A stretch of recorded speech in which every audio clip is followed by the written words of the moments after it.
So we're at the closing panel for the day, and I think we've had a lot of great insightful conversations. We've talked about sort of transformation of your business using technology. But for the final panel, we want to come at technology from a different angle and really play devil's advocate here and ask, can there be too much technology? Are we losing a little bit of something when we are connecting with each other in hyper sort of real-time platforms, and when the need and addiction to speed is quite so high? So in that context, may I please invite my speakers on stage, Diana, as well as Elaine. Could I please invite you guys? Could you give them a round of applause, please? Elaine from Egon Zerger. Welcome, Diana, as well as Diane. So we have Diana and Diane. That won't be confusing at all. So please take a seat. So extreme left, we have Diana, and in the middle we have Elaine, and then right on my side here, you have Diane. So maybe I could start with Diana.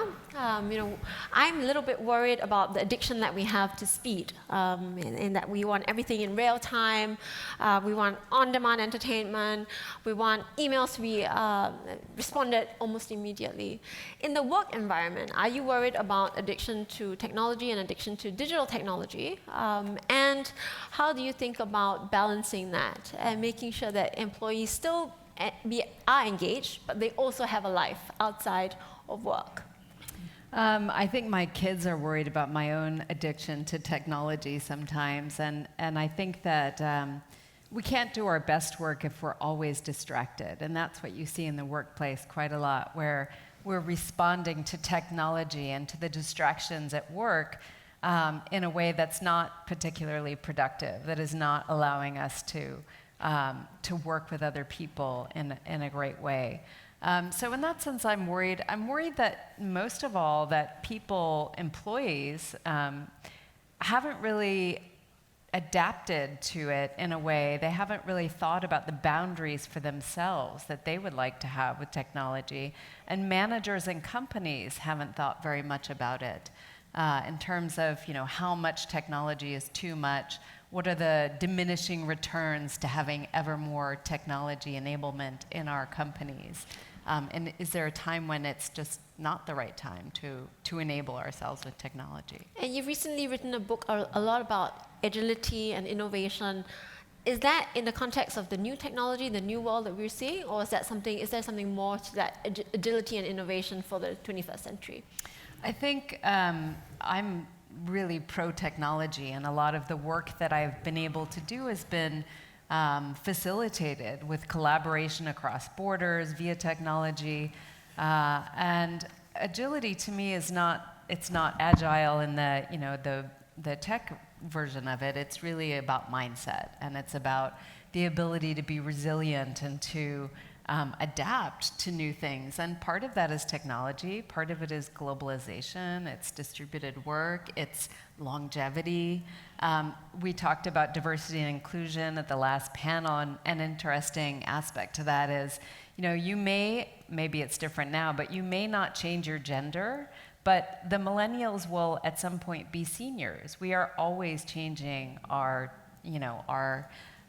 age in terms of inclusion in the workforce. So all of those things are really requiring new mindsets. So it's not just tech, it's really the way that we work and how all of that is changing.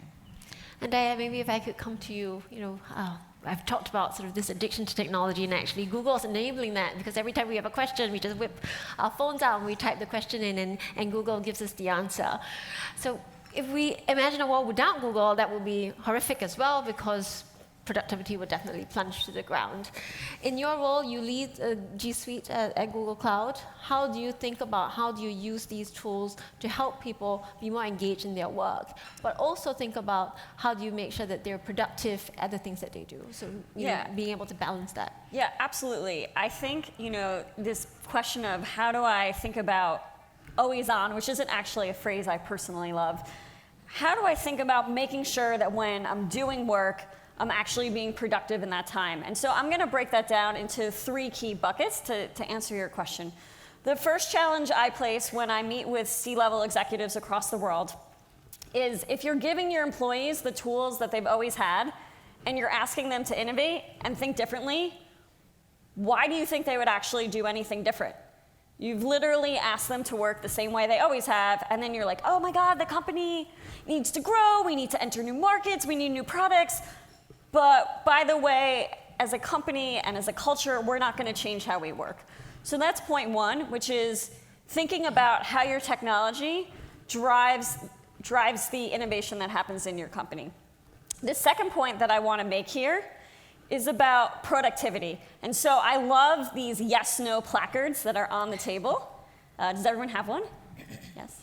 Great. So I'm going to ask an audience question live. Absolutely. Does that work for you? Absolutely. Great. Okay, so my live question is, and you're going to tell me if this resonates with you. Have you ever, when you're using a traditional or an old school technology, have you ever had this happen to you where you work really hard on a presentation and you put it together and you feel like you're all set and you read it over 20 times and you press send on an email and you send it as an attachment, and 10 minutes later you realize that there's a mistake or that you wish you had an additional thought? Can show of placards? Absolutely. Oh yeah, this may have been a, okay, awesome, no-nos. Yes, this is something that we're all very familiar with, and when I talk about using technology effectively, right, this is not an effective use of technology. This is not letting us collaborate in a natural way. This is putting up a barrier, and most importantly here, we're not sharing the ideas that propel our company forward. When your employees hit these types of barriers, where they don't want to share communication, where it feels like communication is really, really formal, they keep the ideas to themselves, and then you don't advance as a business. And then my third point, in closing, is when we think about being on, per your point before, I think it's really important for employees, and a lot of other folks have mentioned this today, to be able to work when they need to work, and especially to be able to respond to ideas when they have them. So I don't know about you, I get some of my best ideas in taxis, standing on jet bridges of planes. This resonate with anyone? No? Okay. And so I find it, I got one yes in the back. I find it really helpful that this technology is available when I have these ideas to respond, to send a chat, to start a document, and to be able to incorporate technology into my ideation flow. Thank you very much. And Elaine, if I could come to you to just draw on Diane's first point, because you from Miguel Gonzaga, you help companies with their leadership development, leadership planning.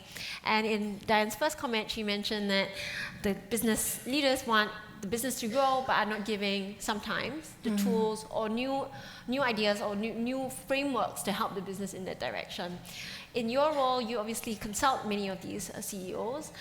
Has technology or the impact of technology, how is that shaping their behavior? Are they changing the way that they communicate and also changing the way that they think about the business and giving the tools for their employees to do that? The stories that I hear from the most senior leaders that we work with are precisely not about how the technology is impacting them themselves in their leadership roles, as well as, of course, how it's impacting the whole of their organizations and how they need to lead these organizations. So this is what they're saying. First, I think the overarching point is that technology gives, but technology also takes away. Technology brings freedom, flexibility, access to ever-ready information, thanks to Google and others, and it gives speed. At the same time, it takes away human connection, as we've been hearing very much as a leitmotif in this morning already. It takes away rest. It takes away time to think. You know, even now, standing on an air bridge, I would argue, though, it's not the technology that's letting me think. It's that I naturally have thoughts during my day, and now I'm using the technology to facilitate when I have that thought, let's not lose it. The technology is not forcing me to think. My phone is probably on some podcast that I'm catching up on. It's not a work-related topic, but our creative moments happen not just during work hours, but at all times. Yeah, and it also, I think one other thing which is counterintuitive that technology can take away is confidence to make decisions because of cognitive overload. So these are some of the things that I think leaders grapple with all the time. And they're grappling with how do they solve this for themselves as well as for their organizations. And I think for the most senior leaders, so take the CEO, there's another layer of complexity, I think, that technology brings to them. For one, always on means that, the natural breaks that we have to a workday, it gives the flexibility, but when you're in your most senior role and you're fundamentally the guy for whom or the gal for whom the buck stops, I think there is a compunction to be always on. Yeah. Yep. So I'd like to... And, if I may say, Yeah, one other no important point, I also think that for the most senior roles, because the camera is already always on them. And so with technology, I think everything is accelerated and amplified. And so every leader knows that everything that they say, their actions, get kind of spread through the organizations very quickly, spread out there into the world. And I do think that for some of them, that creates more of a caution about what they put out into the world. So in that sense, always on can also mean always on guard. Yes, that's true. And I think the reason why I kind of wanted to also interject, and I'm very happy that you continued, was because I had this example. I was in a conversation with a very senior executive, Asia CEO, and actually it's with the South Watson. I think some of them are here in the room today. Their CEO told me that he travels very, very frequently. It just happened that this particular month he was in Singapore because his wife needed to be away, so he needed to be in town with the kids. And because of the structure of his schedule, it so happened that on the weekend he was free because he wasn't traveling. And so he picked up his phone and he started sort of looking at his emails, and then there was a chat all coming up, and he realized that many, many people in that organization were online on a weekend working. And he said, this is problematic. Why are people working on the weekend? And so he told me that he made a mental note to say, when I go back to the office at an appropriate time, I will tell the people that work at this organization that to be mindful that they need rest, that to be mindful that they need to also have time outside of, especially on the weekend. And then he said that I have to set the example. I have to tell them, guilty, I was doing that as well, and that's why I know that all of you are online. But I need to set the example to show that this is the culture that I want for my organization. And in that context, maybe I could bring Diana back into the conversation. How do you see this agility workforce? You looked at multi-generational talent when you help business leaders restructure their organizations. You look at multi-generational issues between them. How do you see this concept of being always on, being sort of also looking up to the boss and being able to also manage your own life? How do you look at this balance? I think that, interestingly, I do think that there are some generational differences, but maybe just personality differences. And a month ago, I had a class of MBAs in Hong Kong, and they're from all over the world, and they range probably in age from 25 to 45. And we talked about this exact issue. There were almost 100 of them, this gigantic class. And one of the things that we talked about is the idea of a personal user manual. And this idea that some people are going to say, people shouldn't be checking their emails on the weekends. But actually there's a lot of places, for instance, if you're working in a startup, where of course you're going to check your email on the weekends. You listen to the current debate about China and the 996 and how proud some people are about the fact that that's going to propel Chinese companies further, while some other countries have lazy workforces that actually take weekends. There's not an agreed upon idea of how we should work, right? But there are personal assumptions about how we should work. And I think what we have failed to do is to develop workplace cultures where we have a conversation about that, and we agree that maybe our culture or our team culture will be this way, and this is why. And that's something that I think is really, really useful. I agree. I love Google, and I've found that the whole, when I became a consultant and still work with Financial Times, I was amazed that I could literally work from anywhere, and we have our shared calendars, and it was all enabled by somebody much smarter than me, thank God. But there is an amazing amount of technology that allows us to work in completely new ways. But we have to agree as companies or as teams what those ways will be. I think that's very important. So back to Diane, when you mentioned when you were perhaps not at the office, but when you're taking a run or when you're doing something else, something creative sparks in you and you want to write it down. That, however, doesn't mean that everyone else in your team is working at the same time that you're putting that idea down. And sometimes having that shared drive where everybody can see activity going on pressures them then to also be online because they want to show that they're being proactive in their work and so on and so forth. How then do you think about this challenge? I think there's a few things to think about. I think first off, evaluating someone because of the hours they work is a very unproductive metric. It's all about the ideas and the actual work that's generated. So at least as part of Google culture, we're very pro making sure that it's all about when you get your work, or it's all about the amount of work you get done, not how you go about doing it. I think that's my first point. I think my second point there is exactly what Diana said. It's really important to have that team conversation about what you want your culture to be. Culture is intentionally set. It is not something that happens by accident.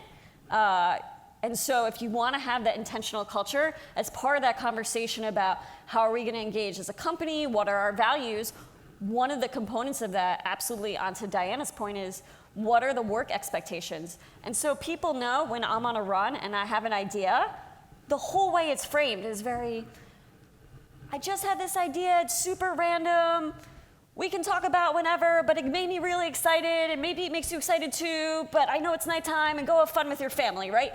It's about how you're framing the context of it. Yes, but if the boss tells you that, you also feel pressured to be energized by his topic. And this is my point, though, to Diana's point, right? My boss, he has two teenage daughters. I hope he's okay with me talking about them. And he's really all about family. He puts family first, and he's very strict. He's like, my daughters have a sport event tonight, and like his phone is turned off. And so it's an intentional move that we make as a team, and it's something we discuss as part of culture, not just one time and set it and forget it. It's a continuation to make sure that we're being the team we want to be. And that's a very good example because it's not actually integrating work and life together.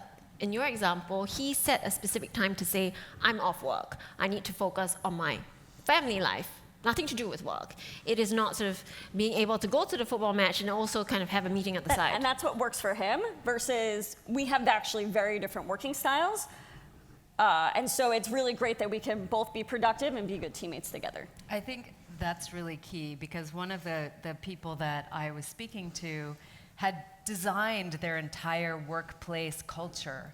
And it was from the top down. And the interesting thing about the generational aspects was that they had designed this very flexible working because they had heard that younger workers would like to work from anywhere and do the WhatsApp from the run. And then we had this conversation where they brought in some of their high potentials and millennials, and they all said, we want to go to the office. We don't want to be in a cafe. Like, we have friends at the office. And it was just, there's a lot of assumptions that people make in the designing of a culture if there isn't engagement in terms of the wider staff pool, however you do that, or at a team level. And I think there's a lot of assumptions that there's a one-size-fits-all answer.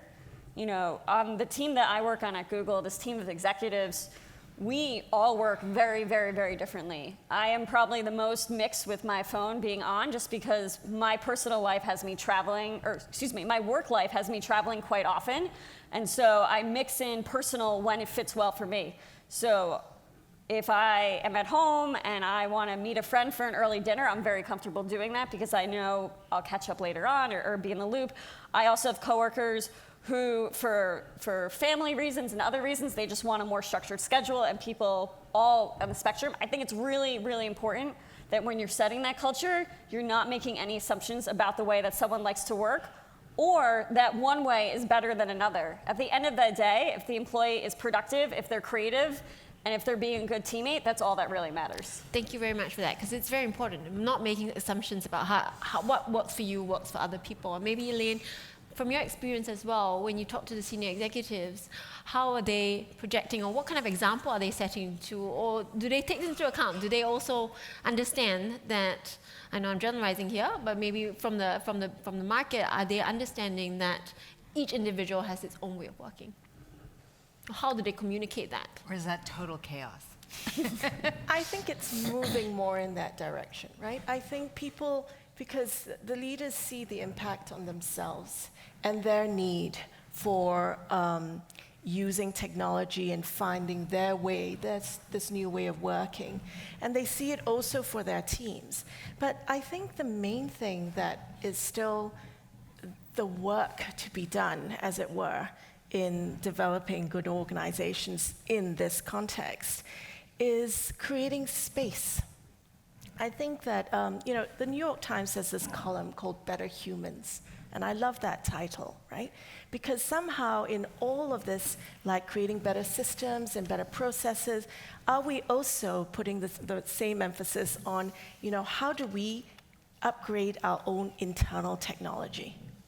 And I think in all of this, in a world that where machines and robots are going to be able to do more and more work that humans do, humans need to double down on being human, right? So being better humans requires first space and requires introspection, requires human contact to learn from one another, and I think there is a fundamental human need for human connection that requires physical connection, right? So my husband once warned... Essential threat, double down on being human. I mean, we're Expert human. Expert I'm gonna be human. an expert Somebody human. talked about that earlier Michael. on. yes, expert human. Michael Michael talked about humans. that.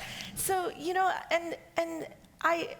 so last night I had a really great experience. My husband once warned me that never to talk about children or our children on panels, but I'm going to go for it anyway. But my experience last night was I had dinner with my daughter, 16 years old, who just entered the workforce as an intern. And she's working for a great little company called Money Smart. And it's all technologied up in every way. And she was really impressed, of course, when she got there, and it was all thumbprint scanning, eye scanning, her first experience of Slack. She's starting on Excel. But then she spent about 80% of the time then talking about how people behaved. What were the norms? Well, they kind of do things in this way. This person is like that. The kind of jokes that they tell is like this. So it struck me, looking at, through her eyes, fresh eyes, going into the workforce, that, you can have the technology, it's impressive, it's important, it's a part of our lives. But are we forgetting the human side and cultivating that? I think. Thank you. Maybe if I could go to the floor first, though, to get some questions and see what the mood is like. Any questions you'd like to raise? I know there's some that have come up from the app, but yes, there's one right over here. Hello, it's Barry here again. I'm intrigued by cultivating the human side. All you have to do is go on the MRT and no one engages or relates to each other. They just look at their phones. I mean, the thing in my day, we sat around a dinner table and we actually conversed. We didn't have phones. Today, if I have a meeting, I tell them to turn their phones off and focus, which means they're focusing on the people and what's going on around them. They are totally aware of what's going on. I find it kind of incongruous today that these people are growing up losing the ability to converse, to relate. I mean, how do we fix that? So maybe just before I invite the panel to answer, just the thought that came to my mind was they would say, well, I'm connecting to people. I'm on my phone talking to somebody else who's on their phone, and we're connecting. So it's not as if we're not interacting with humans. We're just doing through a platform. We're talking about being human, better human. That's what the good lady said. That is not being a better human. Facebook tells you what you already know. So when you sit down at a table and you look at a family, even the 3-year-old in a high chair is looking at an iPad. Give me a break. Yeah, absolutely. I have a practical, small but powerful idea on this, which I learned from a woman called Nancy Klein. And she's written a couple of books. One of them is the first was called Time to Think. And it's a very fundamental idea that to do our best thinking, to be at our most creative, and to be at our most productive in the sense of coming up with good things at work, we need to have the space to express ourselves and bring forward our best thinking. So, for example, it's a kind of a meeting. Her advice is around how do you run better meetings.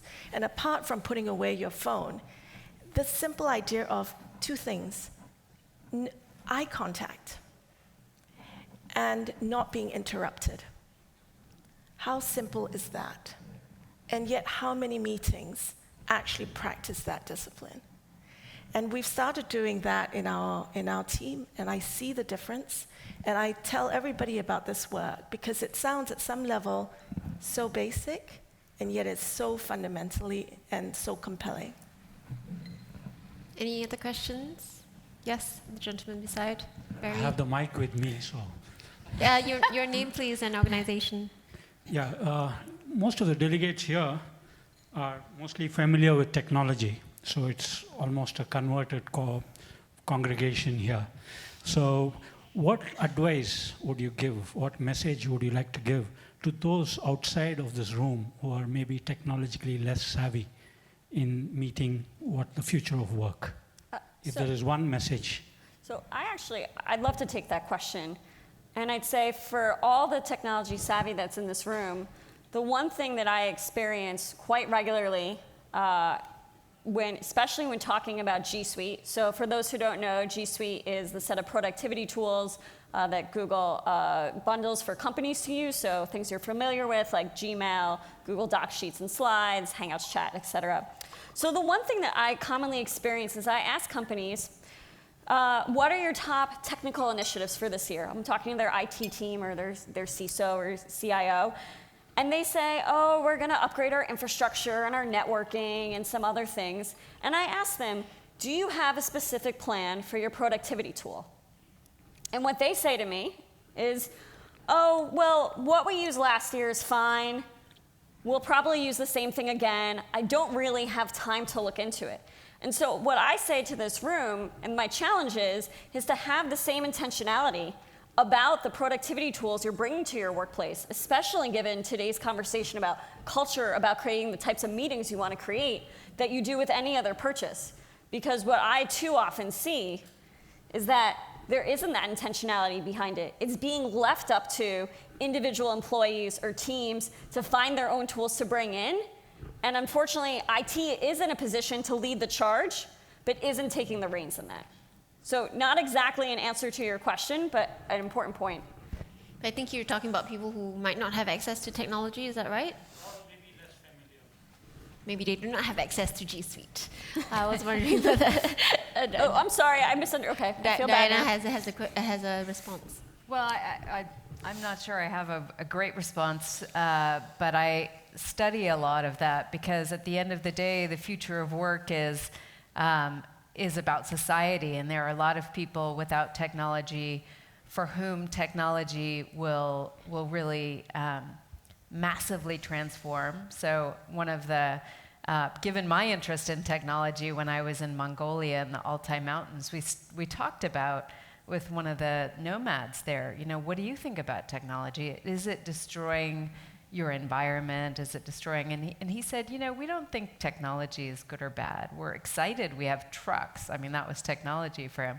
We don't have to use the camels and the horses to move when winter comes. And we have cell phones and, all of those things. So I think that technology is different in different ways. And I think for people to embrace change and have a mindset of embracing change, because that is accelerating in our lives.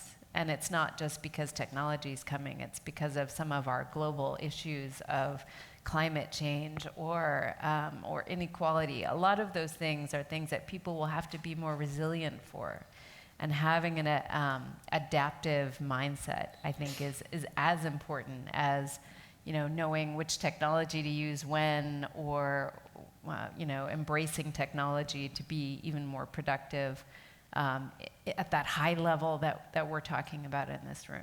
And I think, I mean, in the Asian context, there is a real opportunity there because there's a lot of tech leapfrogging going on. So if you take a country like Indonesia, where a lot of the businesses have been very small in their homes, say home businesses, they're coming online through platforms like Shopee, and they're getting access to maybe not the international market, but the huge local market within Indonesia. And for that, that's a huge opportunity. And I don't think the technology now is quite so advanced that it's very, very easy to use. So they might not even know that they're using technology. If you go into Indonesia and you ask them, are you online? I would say the figure for that, maybe it's about 50%, and it's not that figure. But you say, are you on Facebook? That figure is much higher. It's the same group of people. They don't even know they're on the internet. They know they're on Facebook. So I think that the concept of technology is maybe not quite so apparent to them, but it's integrated in their lives. And it's becoming quite so easy to use and might help them move up the income ladder. Any other questions? Yep, over here. 2 more, maybe here in the front and then behind. Hi, I'm Munir from Gojek. I would actually like to continue a little bit on the last question, because what I think is really important is that the corporates are taking the responsibility here to create a more digital workforce or even nation, in the sense that the example that I always like to use is my old CHRO. He was around 61 years old. And he would always joke about that, oh man, I'm the least digital person or HR director in the world. But reality is, everything he was doing was done on his Samsung Note 8. So whether it was appraisals, whether it was communicating with his team, whether it was replying emails, in reality, he was really digital. Was it consciously? Did he do it on purpose? Not really. He actually did it because the company evolved like that. And of course, he played a big role in that. So he was co-driving this change. But that instead of trying to look at employees alone or people alone and expect them to go digital, we need to create organizations that are digital, that it becomes second nature for them to do things digitally. And I think it worked really well for Maxis. And Gojek, of course, we're a digital-born company, so I won't use that as an example in this room. I mean, of course, we're all digital there. But a company like Maxis that really transformed in that way, that we suddenly did everything on our mobile phone, I think was really amazing. And it only took us 2-3 years to make that shift. Yes, and it will accelerate faster because the new people coming into the workforce in Asia, having a very young workforce, say in Indonesia and the Philippines, they grew up with that technology, and it is second nature to them. Yes. If I may, just because he answered the question. I am also 61, and I started with Morse code. And I have 15 years of my life on my phone. So. Perfect. As a question over there. Hi, I'm Leo from Solution in Asia, Vietnam. I have a question about balancing between engagement and productivity. So my question was like, in our company currently, we invite people to work, which means everybody is invited to engage to the company. But for a while, we realized, like after 1.5 years of that, we realized some people work but without productivity, and that burn out our middle leaders a lot. So how to balance between those things in the sense of the company is growing. I mean, we cannot go too slow, because going too slow, a lot of employees tell us that they don't see the company is move. So in that sense, how to balance between the engagement and productivity of employees. Does anyone want to kick off? Dealing with burnout? Or I think not coming to that stage? Well, I think that McKinsey had done some research on that, and they found that a lot of people were leaving because of burnout, and they surveyed these people and said they found out that actually of the people leaving for burnout that still had holiday left, it was 100%. So some of it is, I think that one of the dangers, especially in a room like this, is that we try to engage policy to fix some of these problems and say, oh, you can have vacation anytime you want, and you have unlimited vacation. And some of it is just maybe to your point, the human conversation about both the management or the leadership's responsibility to make sure that people are taking care of themselves and are having some kind of life, you know, that they want to live on their terms, but also the agency that people have, and the responsibility for themselves to not be always on. You know, I think that there's a lot of people who probably go to work and say, oh, my company requires me to be always on, therefore I'm always on. But your company may not feel that way. And so that dialogue sometimes doesn't happen. I definitely agree with what you said, and to add on to it, you know, one of the things that I encourage in my conversations is to help people realize when they're feeling productive and when they're not. So one of the things that we think a lot about when it comes to productivity is, if I'm not being productive and I'm sitting in the office because I have a bunch of items in my head that I need to resolve, perhaps I need to self-acknowledge that that's what my mind wants to be doing right now and focus on those items instead. I think it's the pressure to feel, okay, I'm at work, right now I must be on, I must be focused. That's actually what creates a lot of these cycles versus kind of acknowledging the human side of how I'm feeling in that moment, sharing with the people around me, hey team, I'm sorry, I just can't focus this morning, I have this personal issue I need to deal with, having that conversation. And I think that helps a lot to make sure that people are not always on, but they're doing what's good for both them and for work. And I think that's a perfect sort of concluding statement for our panels this morning. And just to wrap up some of the key things, I know we talked a lot about different types of ways of engagement throughout the event, but to wrap up our panel, I took away two things that's sort of wrapped up in your comment as well. One is having that conversation, having that communication, and so many times when you communicate with someone on email and then you meet them in real life, you're like, oh, this is surprising how the difference between email communication and personal communication is quite different.